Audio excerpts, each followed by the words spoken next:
My name is Alina Sergachev. Today is August 22nd, 2018, and I'm interviewing Erika Warmbrunn, the spot operator on the Schoenfeld musical on Broadway. Okay. Thank you so much for, agreeing to this interview. Can you please introduce yourself and tell me a bit about how you became a spot operator? Okay, my name is Erika Warmbrunn, as you said, and I've been doing this on Broadway for 20 years, and that's exactly how long I've been doing it at all. My story is probably not typical and possibly not the best example for anybody else hoping to get into this side of the business. I actually majored in Russian in college, and then I moved to Seattle, and I did a fair number of Russian-English theater exchanges. And then in 1996, one of the companies that I had worked with in Seattle, a company from Moscow called the Современник, came to New York, and they flew me out to do the simultaneous translation of two of their shows. We weren't doing it with subtitles, we were doing it live. People had hearing devices if they wanted to hear the Russian, if wanted to hear the English. So the actors were performing in their native Russian, and then I was sitting in a booth speaking into a microphone, reading the entirety of Three Sisters out loud every night. And as a result of this, however, I met a bunch of the local stagehands. And very long story short, I've been married to one of them for 20 years now and moved into the follow spot business, as it were. And what exactly do you do as a spot operator? On this particular show, on Come From Away, there are three of us. We sit in a little tiny glassed-in booth. I'll move the back camera for a second. The last row of audience. Mm-hmm. And we have cues, basically just like actors do. So this is a very, very busy show. It's not a tricky show. This is a hard line to draw. There are no what I would call trick moves. There are actually no color changes. I've never done a show before that had no color changes. There's nothing flashy about it. There's frost in every pickup we do. So the edges are soft. That said, it's very, very busy and very, very, very precise. Everything about this show is so tight and so precise. The way it was directed, the way the actors are on top of everything all the time. And so all three of us have what you might consider a script called cue sheets that outline when we pick somebody up, which is when we put light on a particular actor, how quickly we come up, how bright we are, etc.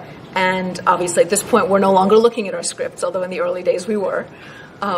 And we're on our own, basically, just like the actors. We know our cues. Now, sometimes our cue is a lighting cue that is called by the stage manager. So we have headsets on, and when the stage manager says, Electric's cue 27, go, we might have, whoops, that's reminding me that I have an interview. We might go precisely with that geo, because we're trying to match stage lights. Other times we are taking as our cue an actor's movement. Other times we're taking as a cue an actor's line. Other times we're taking as a cue a visual or a music cue. We're doing something to match the music even when the light board is not taking a cue. The light board, which controls all the 450 some lights in the show that aren't the three of ours. Our three are very, very old-fashioned manual, nothing electronic, nothing fancy. Well, they're electronic, but... And Patrick has a button. He sits at a computer, and he presses go when the stage manager says go. Sometimes we're doing things that don't correspond to that at all. And so that's what we do. And there are a few of our cues that the head follow spot operator, who happens to be my husband, calls for us, mostly to keep timing together. So he'll do a countdown if two lights are fading at the exact same time. He'll call a go, 3, 2, 1, out. And that's just for purposes of matching. What else? Basically what they are is 6-foot-long, 2,000-watt flashlights that we sit very comfortably. We mess up our left shoulders a little bit because we're sitting like this because the controls are on the top and then guiding the light down here. But that's what we do in a nutshell. Tell me about the tech week. What is it like? Lots of hours. Tech Week is mostly just about a lot of hours. We're generally in the building from 8 a.m. until midnight, 6 or sometimes 7 days a week at that point. That can last, on this show it was relatively short. I don't remember exactly, maybe 10 days, because they had recently done it in Toronto, and prior to that they'd done it in DC, so it wasn't quite starting from scratch. Ask the people who did Spider-Man, I think they were in tech for a year. A year.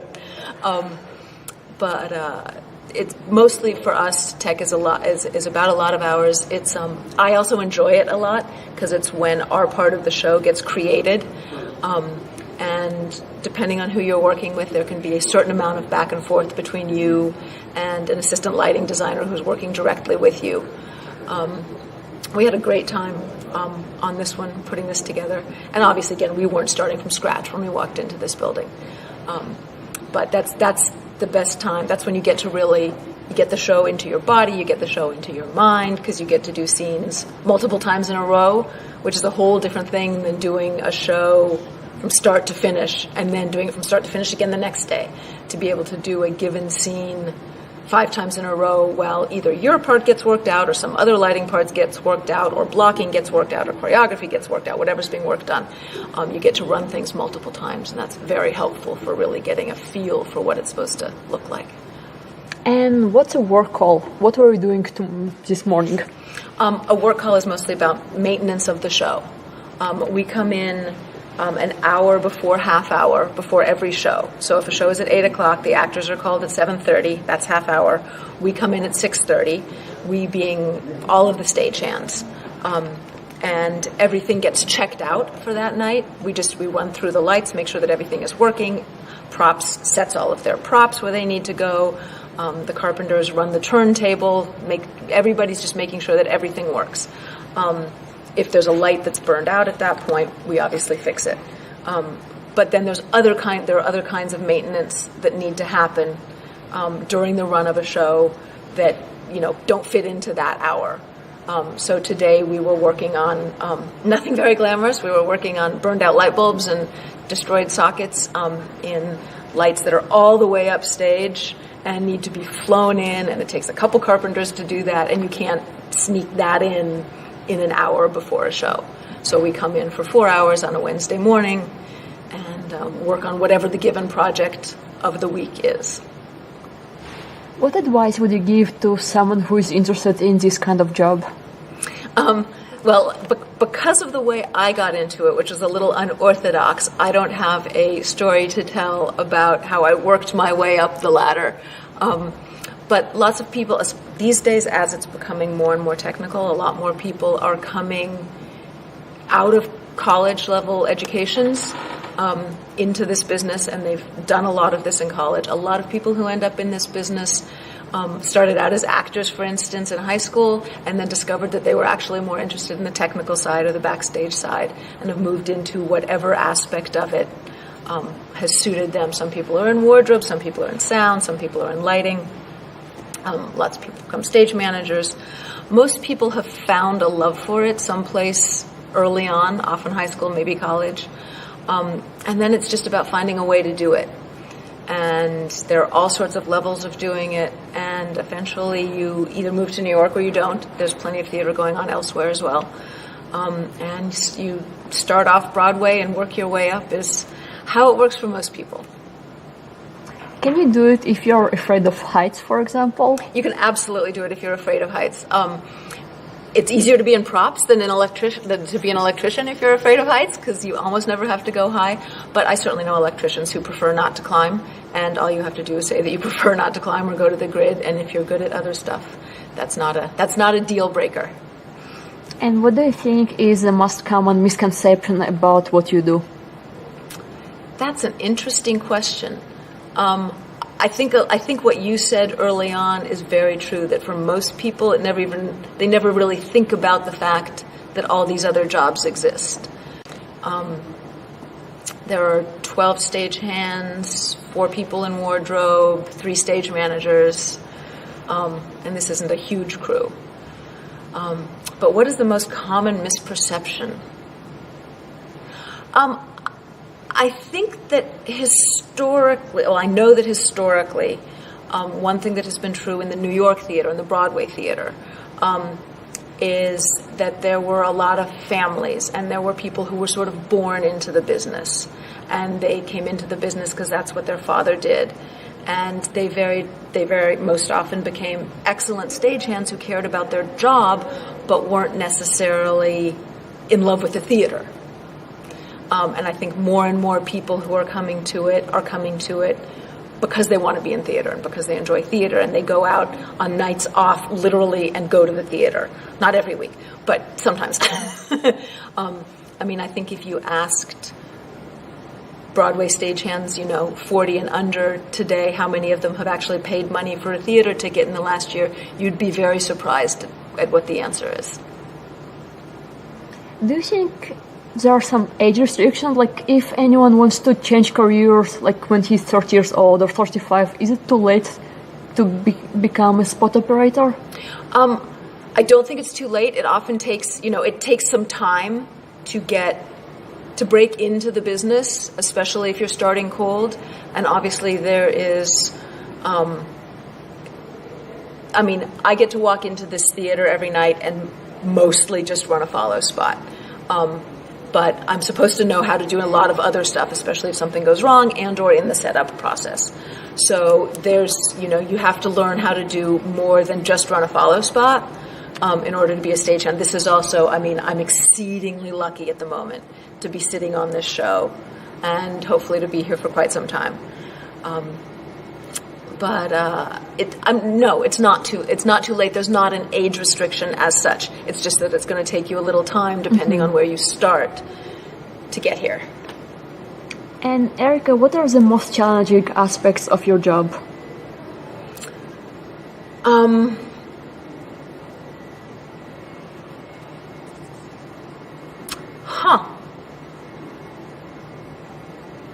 Right now, my job is I've never felt quite so grateful for a particular job as I do for this one, and being in this theater with this group of people working on this piece, that it feels hard to say I find anything challenging. I honestly look forward to walking into this building 6 days a week and watching this show 8 times a week. It can be, in general, it's not a steady job. At the moment, I have a steady job. Anybody who started working on Phantom of the Opera 30 years ago has had a very, very steady job. But the number of theatrical stagehands who have a full-time job that is going to run for years is fairly limited. It's a small percentage of us.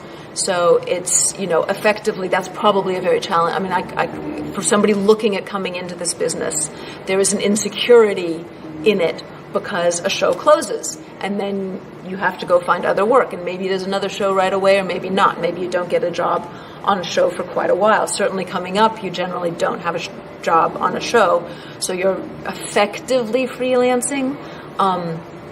You have to go out and introduce yourself to people, and when there's work to be had, you have to go find that work, and then you have to go find work for the next day, and then you have to go find work for the next week, and then you might have a nice long gig for a little while, but then it goes right back to that.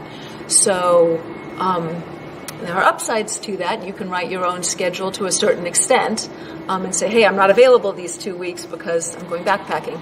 But there is a level of insecurity to it that can be a little challenging. And after working in different theaters, can you make some comparison? Like, is it more or less similar, or it's sometimes very different? I think the differences between various theaters are mostly really about who you're working with.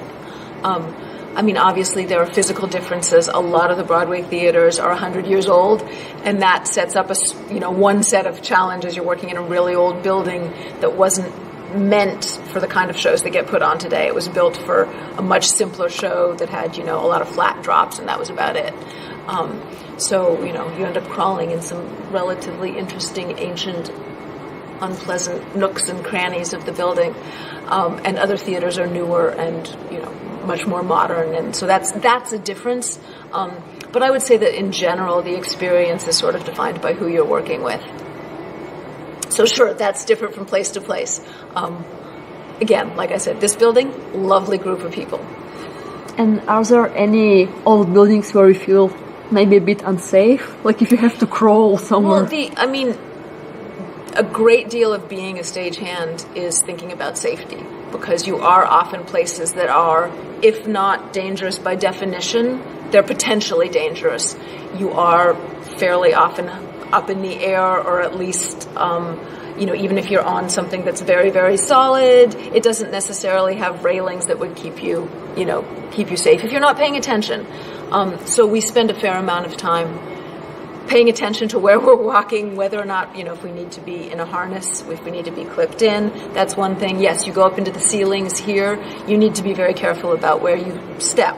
But as long as you we have every right, and everybody in the business understands that, to say no to anything that feels dangerous, or to take the time and do whatever we need to do to make a certain location safe if that needs to happen. And do you have any theatrical customs, like traditions or superstitions, some rituals? I don't know. I think the most of the ones I could come up with are probably all things you've heard of. One that affects the stagehands is you're not supposed to whistle in a theater. I'm sure you've heard that, which I've been told goes back to the days when most stagehands were actually sailors, because it was about pulling the ropes, and a whistle was a way that you called to somebody to bring something in. And you don't want that to happen unless that's really what you mean. So there's no whistling in the theater, even though nobody's going to lower anything in just because you whistle these days. Is there anything you would like to talk about? I would just say, if this is something that you feel like you might really enjoy doing, it's certainly a path that's open, I believe, to anybody who really cares about it and really wants to put in the time and the effort to end up here. And once upon a time, that was probably not a true thing if you were a woman, or at least it was much harder. In my experience, that has changed a lot. There may be venues where that's a little less true, and it's still pretty tricky to be a woman. But I feel like that has not been an impediment in any way to me with the people I've worked with in this city and in this business. And for someone without prior experience in this field, are there any internships or apprenticeships or anything like that, volunteering maybe? There absolutely are, depending on what level you start at. Of course, not Broadway, probably. Not so much on Broadway, but if you're curious about it, look for a community theater. Lots of small towns in this country have community theaters, not just small towns, where they're probably going to be thrilled for somebody who wants to show up and put in some hours and learn what goes on backstage. That's certainly how my husband started. His mother was a stage manager at community theater, and he started pushing scenery at 11, if I have the story correct. Wow. I don't know much about this kind of job, so I'm not sure if I came up with the right questions, Maybe there's something that I really should have addressed, but didn't know about it, No, I think we kind of covered the bases. It's the question of how to get into the business is always a little bit tricky. Certainly, there are apprenticeships out there with different regional theaters, with different smaller theaters. Local 1 has an apprentice job. You have to take a test to get on a list to get in. And again, that's a lengthy process, and you have to have a certain knowledge set or inclination. You do not specifically have to have theatrical experience to take part in that program, but it exists. Or you can learn Russian and work as an interpreter and end up in Broadway and meet the right people. And next thing you know, you're doing something you never planned on doing. I'll give it a try. Russian is my first language, so I can do that. All right, the last question. Okay. So there are 8 shows a week, right? Mm-hmm. Is it difficult to watch the same thing over and over again, for such a long time? Again, no, that's a very good question. And I will tell you that I have worked on shows where I was bored before previews were over. So I was bored before we opened. This show I've been watching 8 times a week for a year and a half, and I am honestly happy to see it again every time. But yes, obviously, there's a routine that can become repetitive when this is what you're doing. If you don't have a lot to do, that's a little harder. So that can certainly be an issue. On this show, for me, it's not. And the last one, what makes a good spot operator? I would say attention to detail is probably the most important thing. You just have to, it's, again, particularly on this show, but you have to be focused when you need to be focused. And I think it helps a lot to actually care about what you're doing. So that you know, I mean, I would say as a follow spot operator, I've never run a perfect show. I've run every cue I've ever had to run perfectly on some night or other, but I've never done a perfect show all the way through. I've done absolutely good shows. I've done very, very good shows, but I've never done a show where I thought that every single thing I did was as good as it could possibly be. There's always at least some little thing. So that's another way of keeping yourself interested and keeping it alive every night. All right. Thank you so much.